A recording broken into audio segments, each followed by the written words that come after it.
Want smart analysis of the most important news in your inbox every weekday along with other global reads, interesting ideas and opinions to know? Sign up for the Today's Worldview newsletter. On Thursday, news broke that the long-anticipated ouster of Secretary of State Rex Tillerson may finally be at hand, with Tillerson potentially to be replaced by CIA Director Mike Pompeo. Reports suggested Pompeo could then be replaced by Sen. Tom Cotton, RRC, perhaps the hardest line hawk in the Senate. The plan, hatched by White House Chief of Staff John F. Kelly, is expected to be set in motion over the next few weeks, and has broad support within Trump's inner circle, according to my colleagues.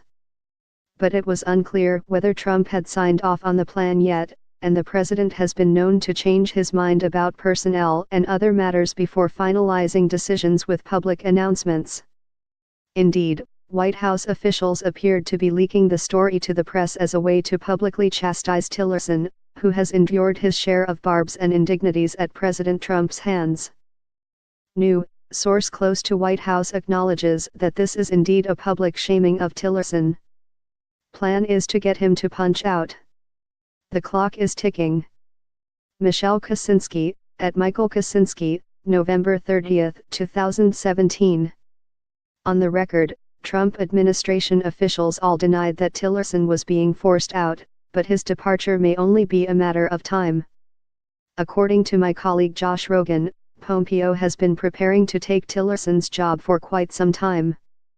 Pompeo is quietly looking at staff and figuring out how the department could be reorganized to be effective again, a White House official told Rogan.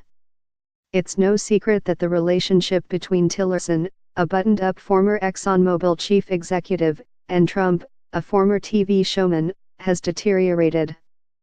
Over time, the duo came to spar over a range of issues. Tillerson clashed with Trump over the latter's furious desire to end the nuclear deal with Iran. His efforts to push diplomacy with North Korea were mocked by Trump in public. Trump seemed to undercut the State Department's attempts to mediate the feud between Qatar and its Arab neighbors, and, by dispatching his son-in-law Jared Kushner to be the lead envoy for the Israeli-Palestinian peace process, Trump sidelined his top diplomat in a key arena of U.S. foreign policy. I told Rex Tillerson, our wonderful Secretary of State, that he is wasting his time trying to negotiate with Little Rocket, Manitoba. Donald J. Trump, at Real Donald Trump, October 1, 2017. Save your energy, Rex, well, do what has to be done. Donald J. Trump, at Real Donald Trump, October 1, 2017. Tillerson courted controversy after allegedly referring to Trump over the summer as a moron. Trump responded in an interview by challenging his Secretary of State to an IQ test. Sen. Bob Corker, R10, one of the few GOP politicians who has spoken publicly against Trump, described Tillerson and Defense Secretary Jim Mattis as those people that help separate our country from chaos. Yet Trump and other White House officials blocked Tillerson from making key appointments within the State Department and systematically seemed to weaken the Secretary of State.